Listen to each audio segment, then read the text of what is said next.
tous, on se retrouve aujourd'hui, je vais vous faire une petite démonstration de la façon dont on doit faire un nettoyage ou un entretien d'un climatiseur. Là on est au mois d'avril, fin de l'hiver, on s'en est beaucoup servi.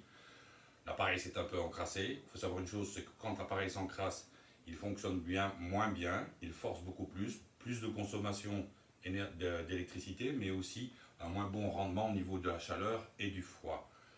De plus, il faut savoir que lorsqu'on ne l'entretient pas, une clim, il s'y développe des bactéries, des microbes, etc.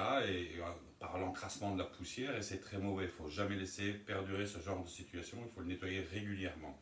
Il y a deux choses à faire.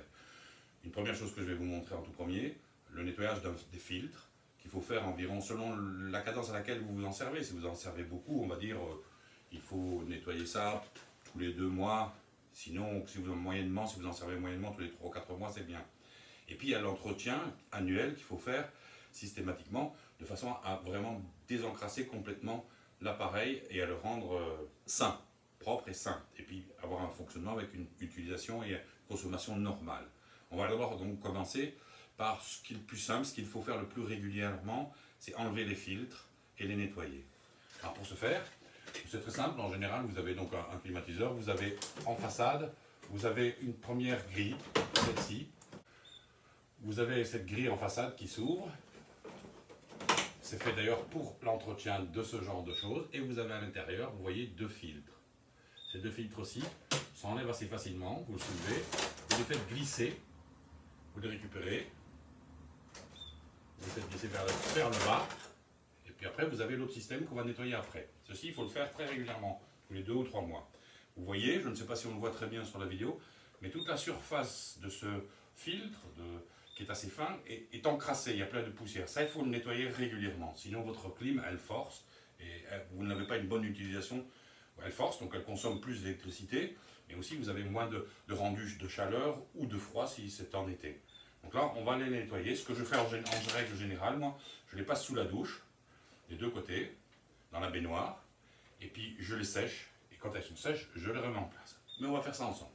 Nous voilà en direct live dans ma salle de bain, donc avec les 2 filtres qui sont à nettoyer. On se munit de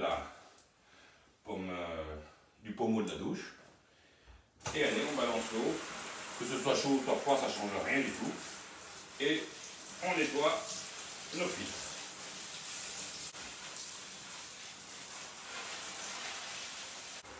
Bon, si vous voyez que ça résiste un peu parce que c'est un peu grave, vous utilisez une éponge à nettoyer ou comme moi, un gant, parce que j'ai que ça sous la main, donc, et vous frottez un petit peu sur la surface pour décoller toute cette poussière qui, des fois un peu grasse, s'accroche un peu mieux. Voilà, pour être sûr quand même que vous faites un bon nettoyage. Et vous repassez un petit coup de jet d'eau dessus. Moi, ce que je fais, je tape un peu pour accélérer le séchage, parce qu'après vous les laissez 10 minutes dans un endroit, là, vous les laissez sécher complètement avant de les remettre en place. Voilà, donc pour ce qui concerne l'entretien, on va dire régulier, tous les 2 mois, 3 mois, avec ces filtres-là, après les avoir nettoyés et séchés, l'opération consiste juste à les remettre en place en les glissant le long des ailettes. Vous avez des ailettes là de refroidissement de chaleur. Hop, vous la remettez en place, vous les bloquez dans les petits ergots, et les petits ergots là qui dépassent. Vous les remettez tous les 2 en place et vous refermez l'appareil. Et là, c'est ce qu'il faut faire régulièrement.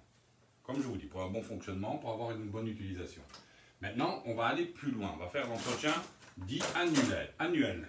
Pour ce faire, il va nous falloir défaire le capot et ouvrir l'appareil. Parce que là, on va nettoyer les petites ailettes dans lesquelles s'incrustent. Ces petites ailettes, c'est genre l'espace, c'est à demi millimètre entre les petites ailettes.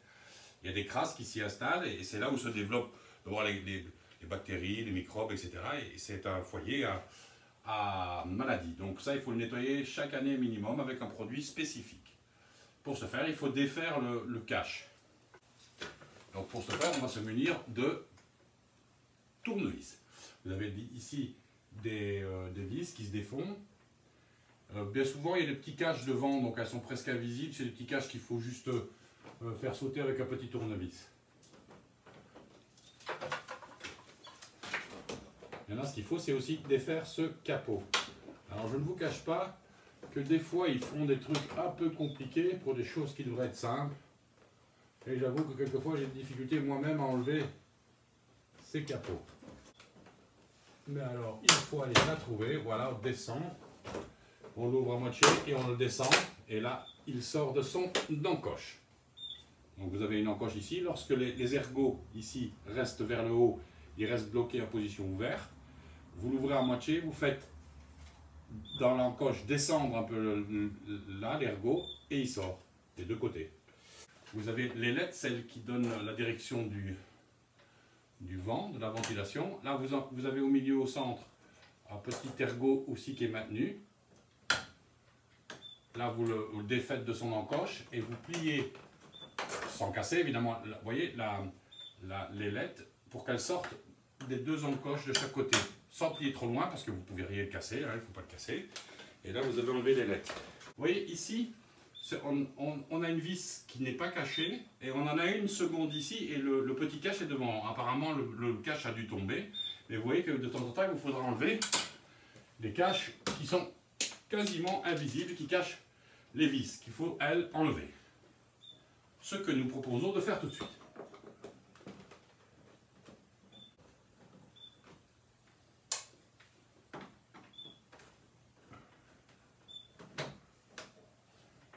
De la même manière qu'on a nettoyé les filtres, on en profitera pour nettoyer ces caches en le mettant dans la baignoire. Et pareil avec une petite éponge, on nettoiera ça correctement. Voilà.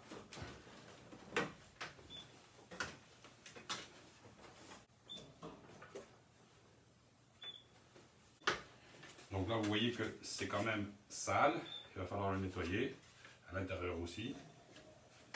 Ça, je ne vous le montrerai pas, vous aurez qu'à le faire de vous-même dans une baignoire. Hein. Le principe de la chose, c'est que nous allons devoir nettoyer tout ce système-ci d'ailettes. La première opération qu'on va faire, on va passer un aspirateur pour en enlever déjà une bonne partie. Ensuite, il faut savoir que lorsqu'on fait fonctionner ces appareils, en dessous de ces ailettes-là, il y a une rigole de récupération de ce qu'on appelle des condensats. Donc, il se génère une condensation qui dégringole dans cette petite rigole, puis qui s'évacue par un tuyau qui sert à l'évacuation des condensats. Elle va nous servir. Quand on va mettre le produit, c'est une mousse active. Après, pour pouvoir dégager toute cette mousse et tous ces résidus, on va balancer de l'eau avec un spray qui, elle, va faire dégringoler on va dire tous les résidus dans cette rigole qui va finir par s'évacuer. Première opération, un petit coup d'aspirateur.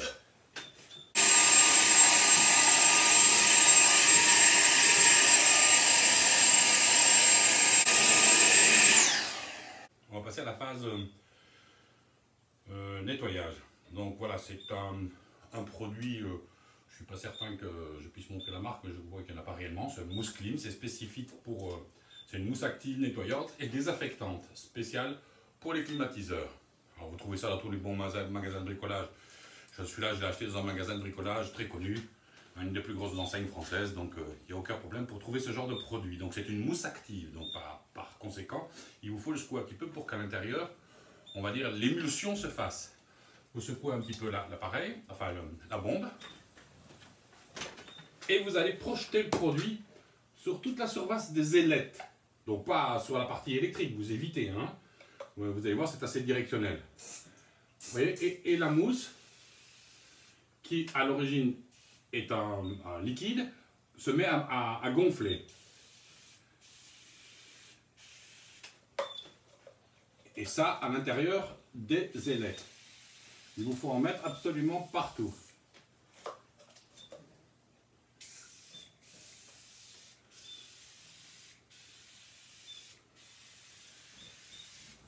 Et même sur le dessus, dans les ailettes sur le dessus. Le mieux possible partout. Vous y allez relativement, on va dire généreusement. Et là, la mousse commence à son activité de nettoyage, de dégraissage et puis aussi de désaffection. Il faut laisser agir pendant 5 minutes. Pas plus, pas moins, mais pas plus non plus, parce qu'après, la fameuse mousse va commencer à sécher, et à sécher intensément, et il sera compliqué de la faire, on va dire, comment dirais-je, se nettoyer, s'enlever. à l'intérieur de ces petites ailettes. Donc 5 minutes et pas plus. J'en ai profité pendant les 5 minutes pour nettoyer la carrosserie, ce que j'ai démonté au début. Et puis là, je vais en profiter avec un simple produit à vitre que j'asperge sur les autres parties. Je vais nettoyer avec un petit chiffon le maximum d'endroits que je peux.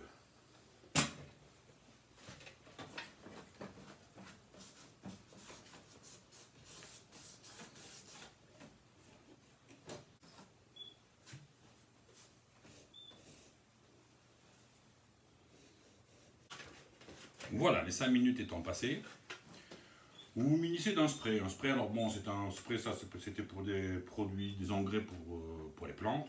Mais vous prenez un spray que vous videz, vous enlevez le produit pour les vitres et vous le remplissez simplement d'eau. Et à partir de là, vous aspergez là aussi assez généreusement. Ça va rediluer le produit qui est de la mousse et ça va faire s'évacuer l'ensemble dans la rigole. Après, on va remonter le climatiseur et on va le mettre en route. Ça va là aussi, comment dirais-je, favoriser l'écoulement des condensats et ça va nettoyer tous les résidus qui sont maintenus entre les ailettes et qui ont été décollés par le produit.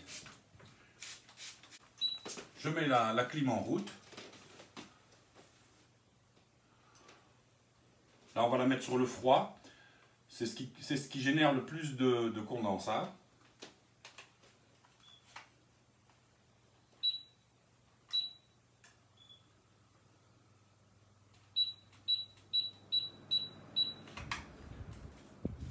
Et on va la laisser tourner pendant 10 minutes de façon à ce que tous les résidus s'écoulent dans la rigole et s'évacuent. Après, on vérifiera visuellement, voir si cela est bien propre. Le cas échéant, si ça ne l'est pas, on refait l'opération une seconde fois pour continuer, pour perfectionner le nettoyage. Voilà, une fois que tout ça est fait, et que ça c'est bien nettoyé et bien sec, il ne vous reste plus qu'à remonter l'ensemble, remettre les vis en place.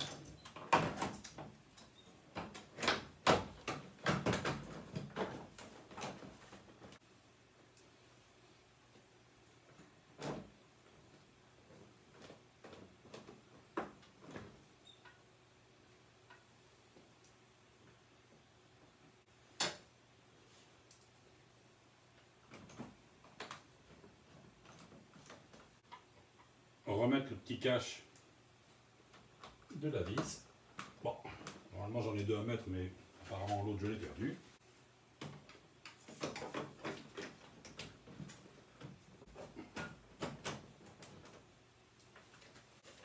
Remettre en place l'ailette.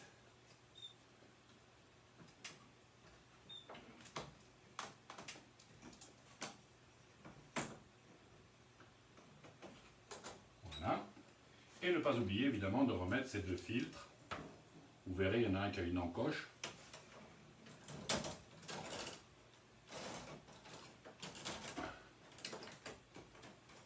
Voilà.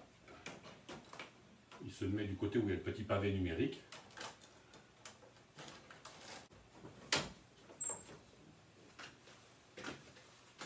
Et voilà. Et quand tout est en place, et bien là maintenant vous avez un climatiseur qui est propre, désinfecté et performant. Il va beaucoup mieux chauffer, beaucoup mieux refroidir si c'est en hiver, et sans vous propager des microbes et des bactéries dans toute la pièce. Voilà, à la prochaine vidéo.